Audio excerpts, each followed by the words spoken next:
এদিকে রাজধানীর মিরপুরের সানিউর রহমান নামে এক ব্লগারকে ধারালো অস্ত্র দিয়ে গুরুতর আহত করেছে দুর্বৃত্তরা। আহত সানিউরকে ঢাকা মেডিকেল কলেজ হাসপাতালে ভর্তি করা হয়েছে। সানিউ জানান, রাতে মিরপুরে পূর্ব সিনেমা হলের সামনে দুজন দুর্বৃত্ত ধারালো অস্ত্র দিয়ে তার উপর হামলা চালায়। স্বাধীনতা বিরোধীদের বিরুদ্ধে অনলাইনে লেখালেখি করার কারণে কিছুদিন ধরেই তাকে হুমকি দেওয়া হচ্ছিল বলেও জানান সানিউর রহমান। জামাত শিবিরের বিপক্ষে লেখার কারণে আর রিসেন্টলি ওনাকে অলরেডি একবার হুমকি দেওয়া হয়েছে, 2-3 দিন আগেও তাকে হুমকি দেওয়া হয়েছে। আর আজকে যেটা ঘটেছে সেটা হচ্ছে তার বাসা পল্লবী থেকে আসার পথে পূরবী সিনেমা হলের সামনে তাকে দুইজন আক্রমণ করেছেন। একজন হচ্ছে বাহাতি, কারো চেহারা চিনতে পারেননি, একজন ছুরি নিয়ে আক্রমণ করেছেন, আরেকজন চাপাতি নিয়ে। রাজাকার বিরোধী বই ও ফেসবুকে ধর্ম ব্যবসায়ীদের বিরুদ্ধে লেখালেখি করার কারণেই ধারালো অস্ত্র দিয়ে গুরুতর জখম করা হয়েছে সানিউর রহমানকে। বেশ কয়েকদিন থেকেই তাকে বিভিন্নভাবে হুমকি দিয়ে আসছিল দুর্বৃত্তরা। হত্যার উদ্দেশ্যে জামাত শিবিরের কর্মীরাই তার উপর আক্রমণ চালিয়েছিল বলে অভিযোগ সানিউরের। আঘাত আরেকটু গুরুতর হলেই তার মৃত্যু হতে পারত বলে জানিয়েছেন চিকিৎসক। আমি সামনে হেঁটে যাচ্ছি, হঠাৎ করে পিছন থেকে একটা আওয়াজ আসলো যে এইবার কোপ দে। আর তাদের যে ড্রেস আপটা, আমি সরাসরি বলতে যাচ্ছি যে তাদের দেখতে মাদ্রাসার ছাত্র অথবা জামাত শিবির কর্মী হিসেবে মনে হলো আমার কাছে। তিনি জানান, বেশ কয়েকদিন থেকেই তাকে বিভিন্নভাবে হুমকি দিয়ে আসছিল দুর্বৃত্তরা। তার মতো আর কেউ যেন এমন হামলার শিকার না হয় তার নিরাপত্তা চেয়েছেন তিনি। থাবা বাবা সেও আক্রান্ত হয়েছিল, সে বাঁচতে পারেনি। সেও গণজাগরণ মঞ্চেরই একজন সমর্থক ছিল। কালকে আরেকজন সাধারণ নাগরিক সেখান থেকে বাসায় ফেরার সময় সেও আক্রান্ত হতে পারে। এটার নিরাপত্তা কে দিবে? চিকিৎসকরা জানান, আঘাত আরেকটু গুরুতর হলেই মৃত্যু হতে পারত সামিউরের। এটা যদি আরো একটু ডিপে যেত, অবশ্যই তার ব্রেন ইনভলভ করতো। আর ব্রেন যদি একবার ইনভলভ হয় তাহলে অবশ্যই তার মৃত্যু হতেই পারত। বৃহস্পতিবার রাতে মিরপুরে ধারালো অস্ত্র দিয়ে কুপিয়ে গুরুতরভাবে জখম করা হয় সামিউর। হামলাকারীদের গ্রেফতারের চেষ্টা চলছে বলে জানিয়েছে পুলিশ। ব্লগার রাজীব হত্যার 20 দিনের মাথায় ছুরিকাঘাতে আহত হলেন আরেক অনলাইন অ্যাক্টিভিস্ট সানিউর রহমান। আহত সানিকে ঢাকা মেডিকেল কলেজ হাসপাতালে ভর্তি করা হয়েছে। তিনি এখন আশঙ্কামুক্ত বলে জানিয়েছেন ডাক্তাররা। বিস্তারিত জানাচ্ছেন মাহমুদ হাসান। বৃহস্পতিবার রাত 8:30টার দিকে মিরপুরের পূর্বী সিনেমা হলের কাছে ছুরিকাহত হন সানি। রক্তাক্ত অবস্থায় তাকে উদ্ধার করে নিয়ে যাওয়া হয় কাছের একটি ক্লিনিকে। পরে তাকে পাঠানো হয় ঢাকা মেডিকেল কলেজ হাসপাতালে। নীল পাঞ্জাবি, মাথায় টুপি এবং সাথে ঠিক তার সামনে দিয়ে আরেকজন, তার হাতে ছুরি। সে আমার বাম হাতে ছুরি দিয়ে একটা পোঁচ দেয় এবং পিছন থেকে চাপাতি দিয়ে আমার মাথার উপরে একটা আক্রমণ। তবে তাকে বেশ কিছুদিন থেকেই অনুসরণ করা হচ্ছিল বলে জানান তিনি। গত পরশুর কথা, আমি ওষুধ কেনার জন্য আমি অফিস থেকে আমি একটু নিচে নামলাম, কারণ আমার নাইট ডিউটি ছিল সেদিন। সেই সময় পাশ থেকে একটা হুজুর বলা চলে, কারণ পাঞ্জাবি পরা ছিল, লোকটা পাশ থেকে এসে বলল, থাবা বাবার মতো তুইও জবাই হওয়ার জন্য প্রস্তুত হ। আহত সানিকে দেখতে যান জাহাঙ্গীরনগর বিশ্ববিদ্যালয়ের উপাচার্য। যে যুদ্ধাপরাধী শক্তি এবং তাদের এই দুর্বৃত্তরা তারা কি ধরনের জঘন্য কাজ করতে পারে এবং সেই আরো যে তাদের হত্যা তালিকায় নিশ্চয়ই অনেকেই আছে, সেগুলো করতে পারে একটার পর একটা। এরা নিবৃত হবে না, সুতরাং আমাদের সবসময় সাবধান থাকতে হবে। চিকিৎসকরা জানিয়েছেন তার অবস্থা আশঙ্কামুক্ত। পেশেন্ট এখনো স্টেবল যে টোটালি বলা যাবে না, মানে তার মাথার আঘাতটা যে মানে গুরুতর কিনা এখনো বলা যাবে না। তবে এখন যেটা মনে হচ্ছে সেটা হয়তো বা মানে ভালোই। হামলাকারীদের গ্রেফতারের চেষ্টা চলছে বলে জানিয়েছে পুলিশ।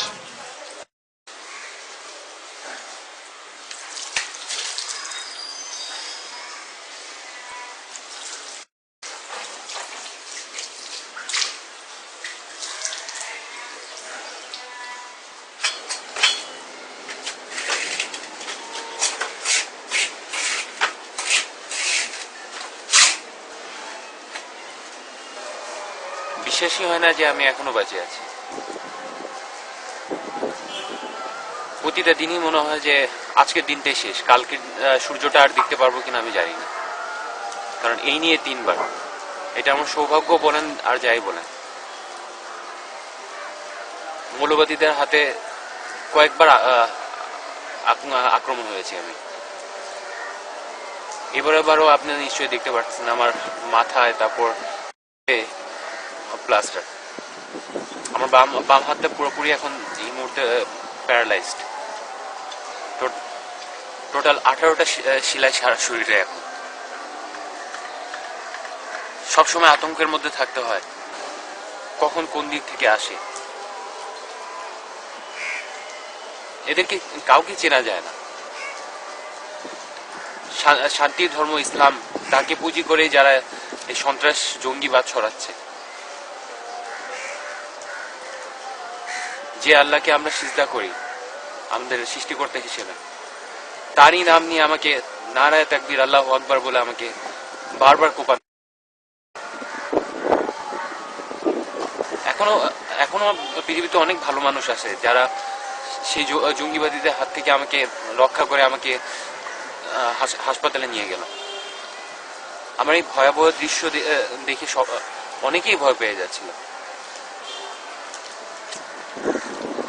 আমার নিজের জন্য কোনো কষ্ট লাগে না, কষ্টটা হয় হলো আমার ছেলে আমার দ্বিতীয় দিন আমাকে দেখতে পারবে কিনা, কি দিয়ে যাবো তাকে। কারণ এত ছোট বাচ্চা কিছুদিন পরেই জিজ্ঞেস করবে আমার বাবা কই, কি জবাব দিবে আমার ওয়াইফ? সে মারা গেছে। মারা যাওয়ার কারণটা কি? কারণ একটাই, রাজাকারদের বিরুদ্ধে কিছু কথা লেখা, কিছু সত্য উপস্থাপন করা।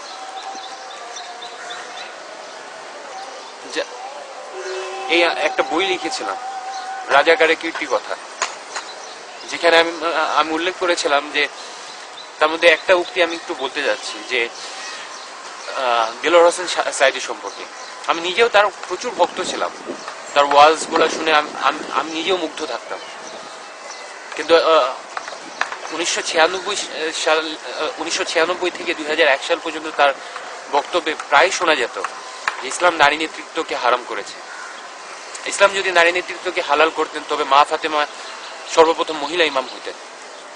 যেখানে নামাজের মতো পবিত্র ইবাদতে নারীদের কোনো নেতৃত্ব নেই, সেখানে দেশ পরিচালনা তো পুরোপুরি হারাম। তখন আমি ভেবেছিলাম সে নিরপেক্ষভাবে সত্য কথাটাই বলছে, আসলে কোরআনে এটাই লেখা আছে।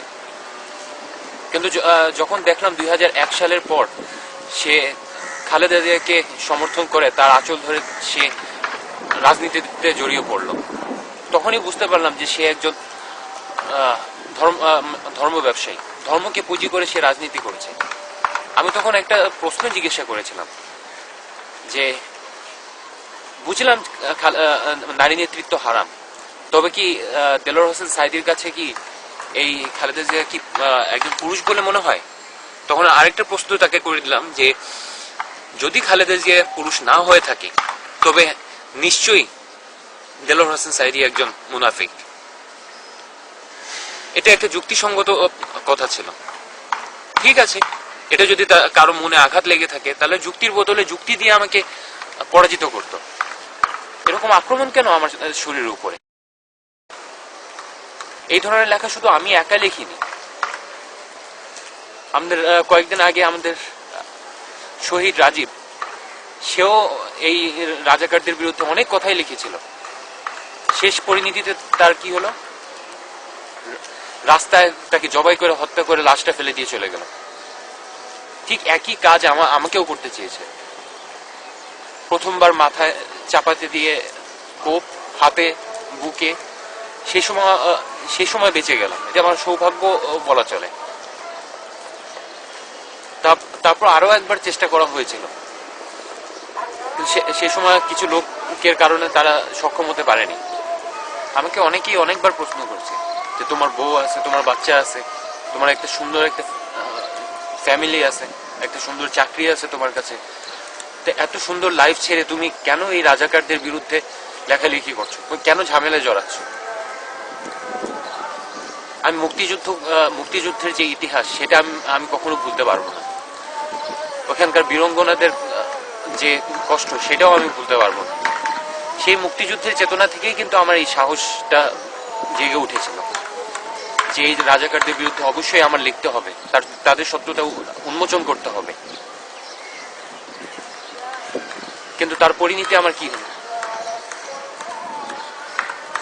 এই জামাত শিবিরের হাতে আক্রমণ, এরপরে চাকরি থেকে বরখাস্ত।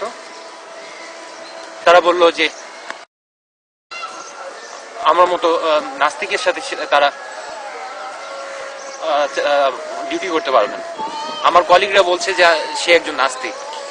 এই অপবাদটা ছড়ানো হয়েছে শুধুমাত্র রাজনীতিক খাতিরে। আমার জন্ম, আমি 21টা বছর ওইখানে সময় কাটিয়েছি। আমি 7 বার উমরা এবং 3 বার হজ করেছি আলহামদুলিল্লাহ। আমি 5 ওয়াক্ত নামাজও পড়ি, এরপরেও আমি নাস্তিক। আজকে যে আমার যে এরকম অবস্থা, সারা শরীরে 18টা সেলাই, এটা নিয়ে যে আমি এখনো অসুস্থ অবস্থায় পড়ে আছি, ঘরে বন্দি, কোথাও বেরোতে পারি না, কারণ এই উগ্রপন্থীরা চারিদিকে ছড়িয়ে আছে। চায়ের দোকান থেকে শুরু করে বড় বড় ডিবি পুলিশ পর্যন্ত এদের সাথে জড়িত। এটা স্বাভাবিক, কারণ এটা শুধু যে আমার সাথে হয়েছে তা না। আমি একটু আগেও বলেছি রাজীবের সাথে যা হলো সেটাও সেই উগ্রপন্থীদেরই কাজ। আমাদের শ্রদ্ধেয় হুমায়ুন আজাদ স্যার, সেও সেই চরমপন্থীদের সম্পর্কেই লিখেছিল। তার পরিণত ঠিক একই, চাপাতি দিয়ে কুপিয়ে তাকে জখম করে হত্যা করা।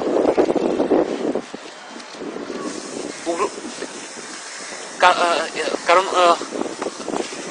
ওরকম কলমের ধার এদের কাছে নেই, কারণ যুক্তি দিয়ে যে তাদের অপকর্মকে যে ঢাকবে সেই ক্ষমতা তাদের নেই। সে কারণে সেই অস্ত্রের ধার তারা ব্যবহার করে। যারা ভুক্তভোগী তারাই এটা বুঝতে পারবে। গত 2.5 মাস হয়ে গেল আমি আমার ছেলের চেহারা দেখতে পারি না, আমার ওয়াইফকে দেখতে পারিনি। তারাও আমার ঠিকানায় আসতে পারে না, কারণ আমার কোনো স্থায়ী ঠিকানা নেই। কখনো এই বাসায়, কখনো ওই বাসায়। এখন তো আমার আত্মীয় স্বজনরাও আমাকে রাখতে ভয় পায়, পালিয়ে বেড়াচ্ছে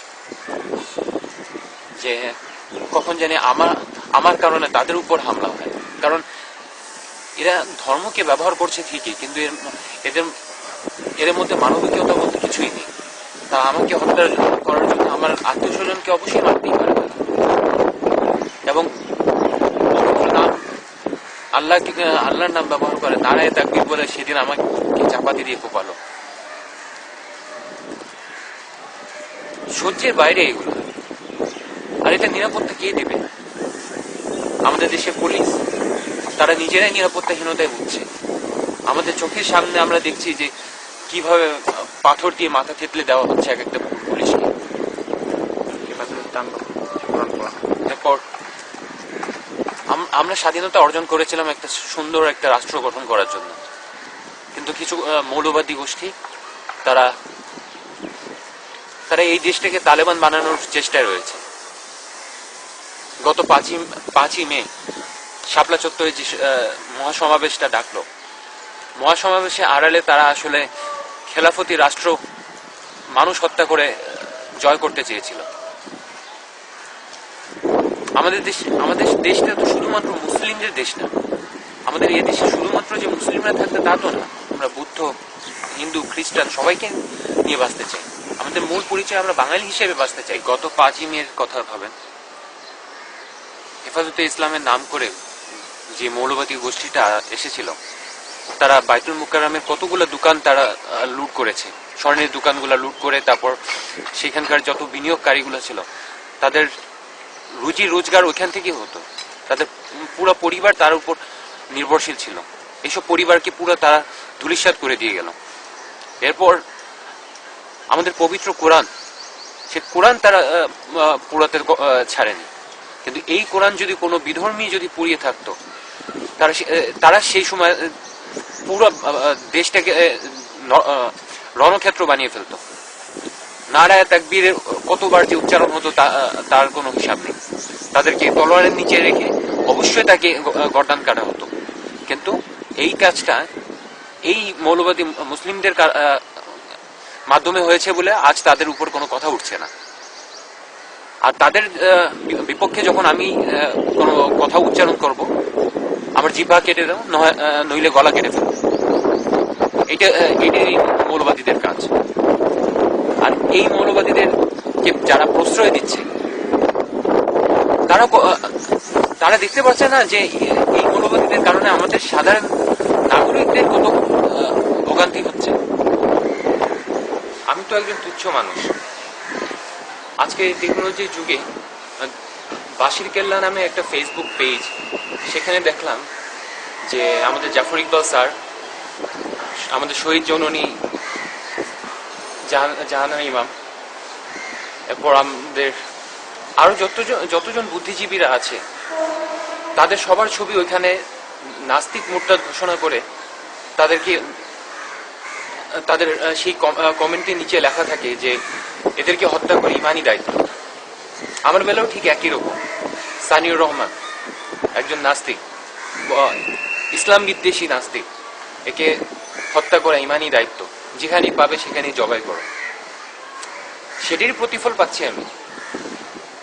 কেউ এটা আমাকে জিজ্ঞাসা করে না যে ভাই আসলে কি তুমি নাস্তিক নাকি তুমি আল্লাহ বিশ্বাস করো। কেউ এটা জিজ্ঞেস করবে না। তাদেরকে যা বোঝানো হচ্ছে এই সরল সোজা এই মাদ্রাসার ছাত্ররা তাই করছে। এদেরকে ব্যবহার করছে এই মৌলবাদীরা। এই ছাত্রই দেখা যেত যদি ভালো শিক্ষা দিয়ে তাদেরকে পলিটিক্যাল সায়েন্সে পড়ানো যেত, বাংলাদেশের নাম উজ্জ্বল করতে পারত। কিন্তু এখন সন্ত্রাসীদের খাতায় তাদের নাম লেখা হচ্ছে। এর থেকে আর বেশি কিছু বলার আর কিছুই নেই। শুধু একটাই প্রশ্ন এই জাতির কাছে, এই রাষ্ট্রের কাছে, নিরপেক্ষ মিডিয়াদের কাছে এবং ধর্মের কাছে যে আমার নিরাপত্তা কে দিবে, আমার পরিবারের নিরাপত্তা কে দিবে, আমার 3.5 বছরের ছেলের নিরাপত্তাটা কে দিবে। আর শুধুমাত্র আমার না, আমার মতো যারা এই সত্যটা উন্মোচন করে এইসব মৌলবাদীদের বিরুদ্ধে, তাদের নিরাপত্তা কে দেবে।